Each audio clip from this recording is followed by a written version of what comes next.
Not sure what baggage you bring along to a discussion about observing the Sabbath, but I have a little baggage.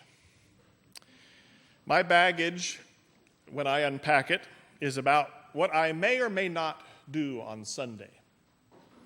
And my baggage includes some worry, not just over what's right or wrong to do on a Sunday, but what other people will think about what I do or don't do on Sunday. Picking tomatoes from the garden? Probably okay. Pulling weeds? Mowing the yard? Oh my, definitely not. And if I'm going to work, best be indoor with the curtains closed. Sorry, that's just how I was brought up. And actually, I am exaggerating a bit. I don't have many hang-ups about those particulars anymore, and a lot of people I know don't either. But hang-ups aside, or baggage aside, I think we, that is almost all of us, get Sabbath mostly wrong.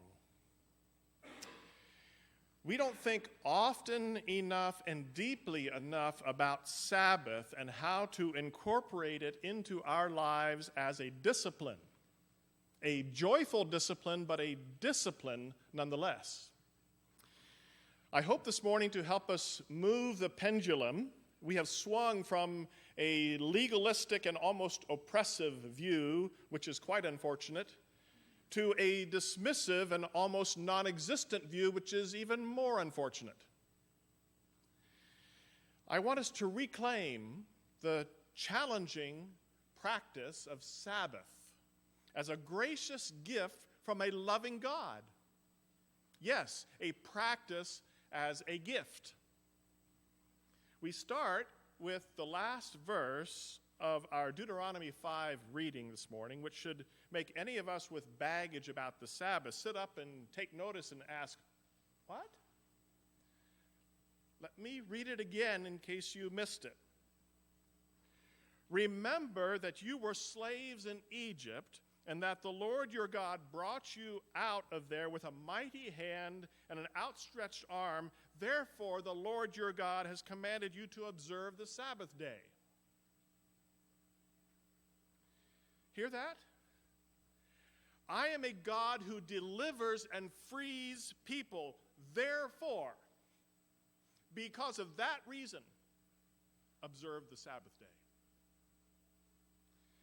God lays out the details of Sabbath as a follow-up to the greatest act of deliverance in the history of God's people. I don't think I ever got that message growing up. The list of required and prohibited behaviors was just not explained to me that way. That the whole reason we have Sabbath is because God wants us to be free of anything oppressive.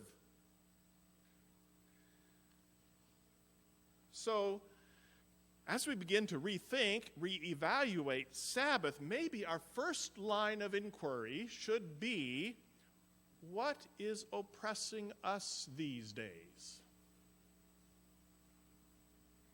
What kind of exodus are we in need of, for which God may be asking us to lean more strongly into the practice of Sabbath? And how might the practice of Sabbath be the exact kind of gift that our delivering God wants us to experience? So let's talk a bit about our typical 21st century American lives and how it might impact the way we look at Sabbath. Many of us in the church have come to see Sabbath or Sunday through the lens of an overfilled, over-distracted, over-stressed life. And yes, I know that Sunday and Sabbath aren't the same thing. Some people say that's part of the problem, that we have demoted Sabbath and ignore it too easily. But whatever the day for Sabbath, I don't think the call and the gift are any less important today. I like Walter Brueggemann's definition of Sabbath. this renowned Old Testament sophisticated scholar who has written volumes, defines Sabbath in 2 words: work stoppage. Work stoppage. We can't get around that fact, nor do we want to. The gift of being able to rest on 1 out of 7 days was a gift given in the creation story itself. God rested, and that rest signified something important for God and us. This is good. This is enough. And it will continue without my striving. God designed things to run without God controlling every detail. If God can rest, that is, just be present with creation and enjoy it, maybe we can too. By sitting down and doing nothing on the 7th day, save enjoying what was, God was signaling to us human creatures that we are also created to work and then to stop working and enjoy what is before we return to work again. So, what does work stoppage mean to you, to me, to us? Well, what did it mean in the biblical economy? In an ancient agrarian economy, there was no concept of 5-day work weeks and 8-hour days. No one could even imagine a life like ours. To them, work equaled survival. You began work when there was enough light to see by, and you stopped work when it got too dark to see, and about all you could do was sleep. Stopping work for one complete cycle, a full day of sunlight, meant an active choice not to produce more, but to accept what was as enough. It was an act of radical trust. It was a leap of faith to put that daylight into God's hands and leave it there. We live our lives at a frenzied pace, dictated not by a need for survival, for food and clothing and shelter, but by a distorted drive to succeed or to win out one over the other or not miss out on anything, where every possibility or potential must be explored. In this kind of life, then what is equivalent to work stoppage? What is our equivalent? If our life's work seems to be a frenzied, clawing effort to find meaning, if we're continually striving to prove ourselves worthy, then what really is work stoppage? We work on our jobs only a few hours compared with our biblical counterparts and other pre-modern agrarian societies. But when we're not on the clock, so to speak, many of us keep working, trying to find what we're looking for. We fill our remaining hours with all kinds of distracting work, activities, designed either to give meaning to our lives that we don't already have or to hide pain in our lives that we do have and want to avoid. That frenzied pace that extracurriculars insert into our lives effectively shield us from either facing the big void or having to sit in darkness for a while. So our work is a different kind of work than our ancient biblical forebears, but it is still work, I would argue. And it is still not Sabbath. It is still not resting in a deep trust and delight as God designed and as God demonstrated.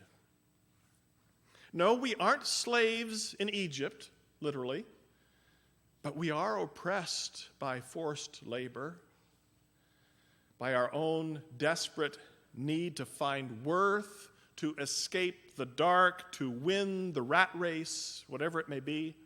And we will know nothing of Sabbath until we experience a genuine work stoppage in every sense, until we find rest and peace and a sense of enough.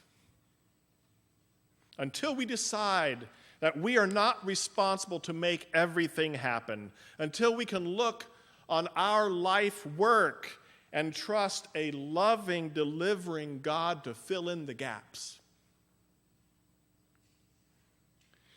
Even much of what we think constitutes rest and recreation is not actually work stoppage.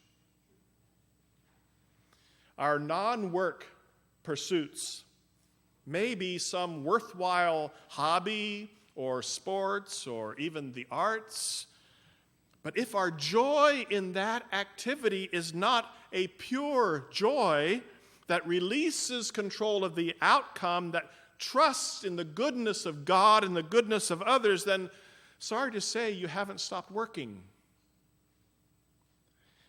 What gives us the idea that going to a youth soccer match, for instance, on Sunday and putting excess pressure on our kids to win and yelling insults at the refs and harboring resentment toward the coach and other parents when my kid doesn't get the break, what makes us think that's any kind of Sabbath?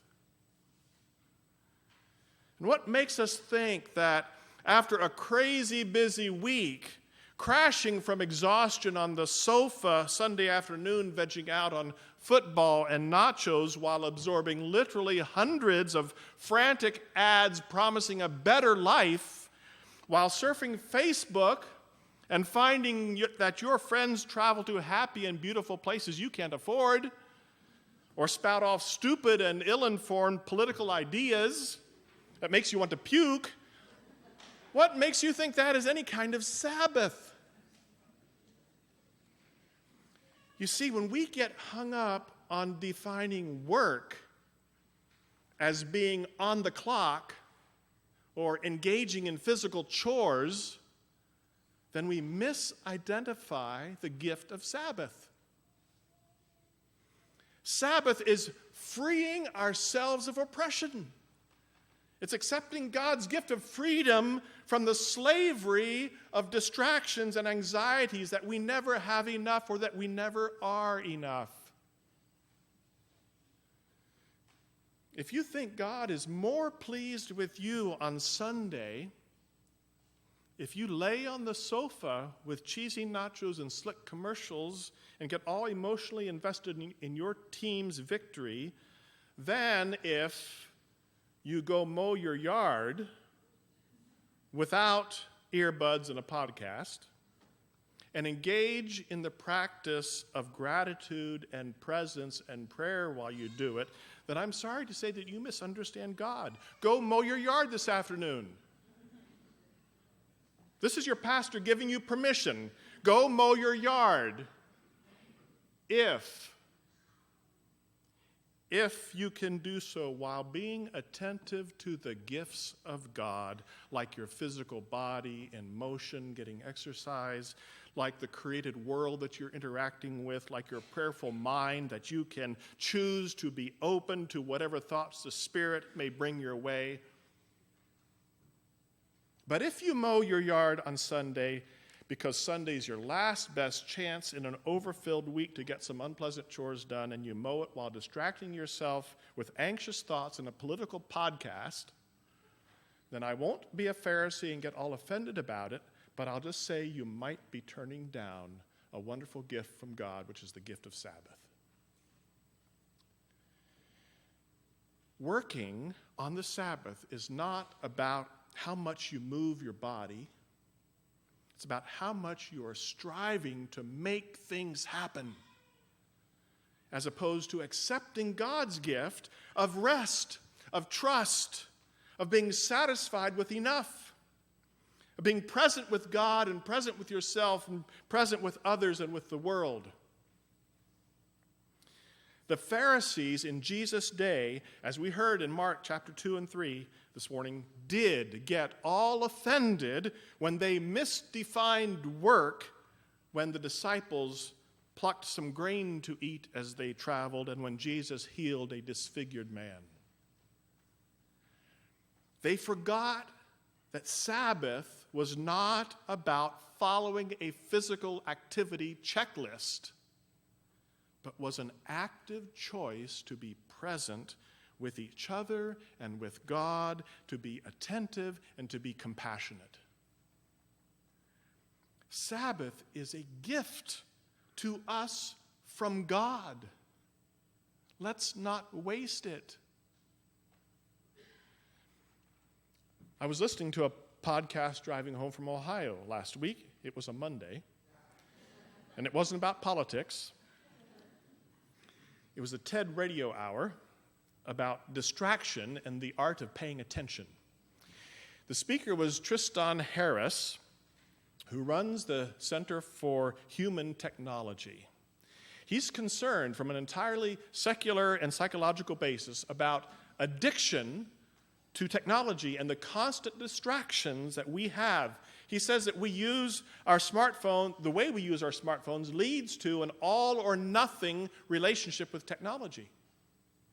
I quote, "You're either on and you're connected and distracted all the time, or you're off, but then you're wondering, am I missing something important?"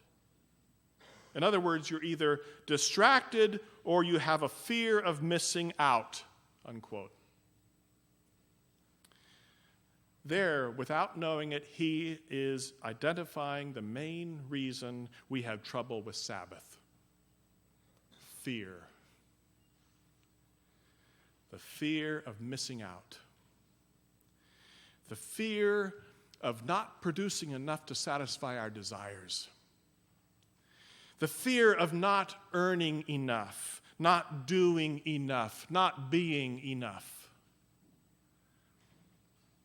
Another speaker on that same podcast was Manoush Zomorodi, a tech journalist and author, and she made the case for putting ourselves in a space where our mind can rest and go into default mode, where we invite our minds to get bored, to wander, to daydream.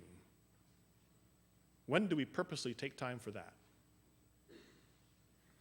It's at those moments, she said, and I quote, that we connect disparate ideas, we solve some of our most nagging problems, we look back on our lives, we take note of the big moments, we create a personal narrative, we set goals, unquote.